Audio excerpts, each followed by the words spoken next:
ஆன்மீக அன்பர்களுக்கு அன்பான வணக்கம்.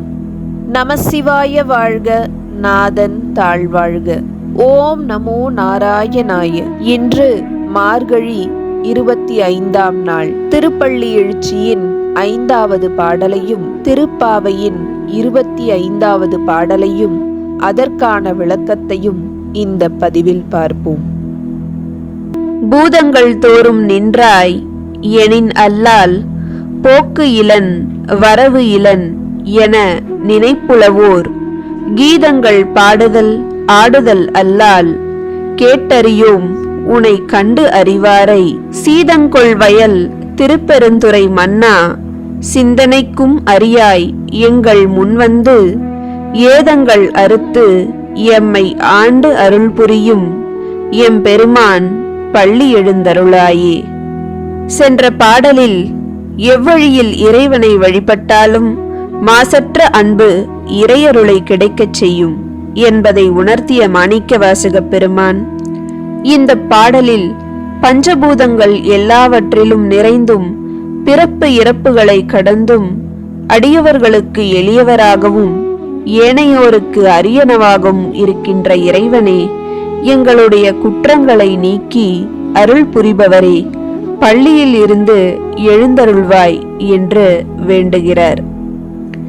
இறைவா, நீ பிறப்பு இறப்புகளை கடந்து ஐம்பூதங்களிலும் நிலைத்து இருப்பதாக கூறுகின்றனர். நீ உன்னுடைய அடியவர்களுக்கு எளியவராகவும் ஏனையோருக்கு அரியனவாகவும் இருக்கின்றாய். எங்களுடைய குற்றங்களை எல்லாம் நீக்கி அருள் புரிபவரே, பள்ளியில் இருந்து எழுந்தருள்வாயாக என்று மாணிக்கவாசகப் பெருமான் இப்பாடலில் வேண்டுகோள் விடுக்கிறார். நிரந்தரமாக இருக்கின்ற இறைவனின் அருளினை பெற அவனின் அடியவராக மாறுதலே வழியாகும் என்பதை இப்பாடல் எடுத்துரைக்கிறது. பூதங்கள் தோறும் நின்றாய் எனின் அல்லால் போக்கிலன் வரவிலன் என நினைப்புலவோர் கீதங்கள் பாடுதல் ஆடுதல் அல்லால் கேட்டறியோம் உன்னை கண்டறிவாரை.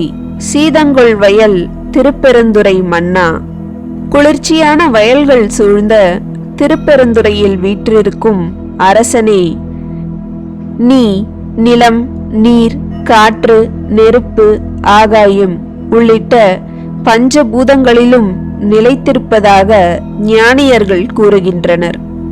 நீ பிறப்பு இறப்புகளை கடந்து நிலையானவன் என்று இசைப்பாடல்களால் பாடுகின்றனர். நீ உன்னுடைய அடியவர்களுக்கு எளியவனாகவும் ஏனையோருக்கு அரியவனாகவும் நிற்கின்றாய். எங்கள் குற்றங்களை எல்லாம் நீக்க எங்கள் முன்னே வந்து திருக்காட்சி தந்து அருள்கின்ற எம்பெருமானே, பள்ளியில் இருந்து எழுந்தருள்வாயாக என்று வேண்டுகிறார். நிலைத்த இன்பமாகிய சிவஞானத்தில் திளைக்க இறைவனின் அடியவராதலே வழி என்பதை இப்பாடல் நமக்கு உணர்த்துகின்றது. அடுத்து திருப்பாவை பாசுரம் 25. ஒருத்தி மகனாய் பிறந்து ஓர் இரவில் ஒருத்தி மகனாய் ஒளித்து வளரத் தரிக்கிலான் ஆகித்தான் தீங்கு நினைத்த கருத்தை பிழைப்பித்து கஞ்சன் வயிற்றில் நெருப்பென்ன நின்ற நெடுமாலே, உன்னை அறுத்தித்து வந்தோம் பறைத்தருதியாகில் திருத்தக்க செல்வமும் சேவகமும் யாம்பாடி வருத்தமும் தீர்ந்து மகிழ்ந்தேலோர் எம்பாவாய். இப்பாடலின் விளக்கம். தேவகி பிராட்டியாகிய ஒருத்திக்கு மகனாக அவதரித்தாய். பின்னர் அவதார காலமாகிய அந்த ஓர் இரவு பொழுதில் திருவாயர்பாடியில் நந்தகோபரின் திருமாளிகைக்கு வந்து சேர்ந்தாய்.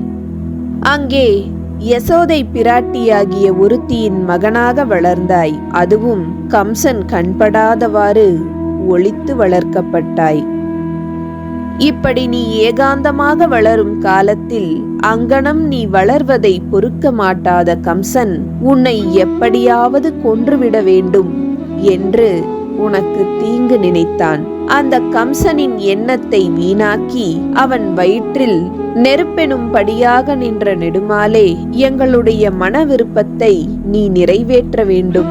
அவ்வாறு நீ நிறைவேற்றி தருவாயாகில் எம்பெருமாட்டி விரும்பத்தக்க செல்வத்தையும் வீரியத்தையும் புகழையும் நாங்கள் பாடி உன்னை பிரிந்து படுகிற துயரம் நீங்கி மகிழ்ந்திடுவோம் என்கிறார் ஆண்டாள் நாச்சியார். சகடம், கொக்கு, கன்று, கழுதை, குதிரை, விளாமரம், குருந்த மரம் என பல்வேறு பொருள்கள் மூலம் அசுரர்களை அனுப்பியும் பூதனையை அனுப்பியும் குவலையா பீட யானையை ஏவியும் கண்ணபிரானின் நலிவை காண கம்சன் செய்த தீங்குகளுக்கு வரையறை இல்லாமல் இருந்ததை புலப்படுத்துகிறார் ஆண்டாள்.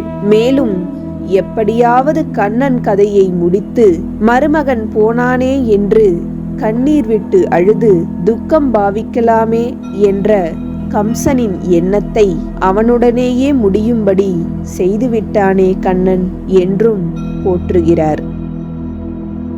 இந்த வீடியோ உங்களுக்கு பிடிச்சிருந்தா லைக் பண்ணுங்க, ஷேர் பண்ணுங்க, கமெண்ட் பண்ணுங்க. மறக்காம நம்ம சேனலுக்கு சப்ஸ்கிரைப் பண்ணுங்க. நன்றி.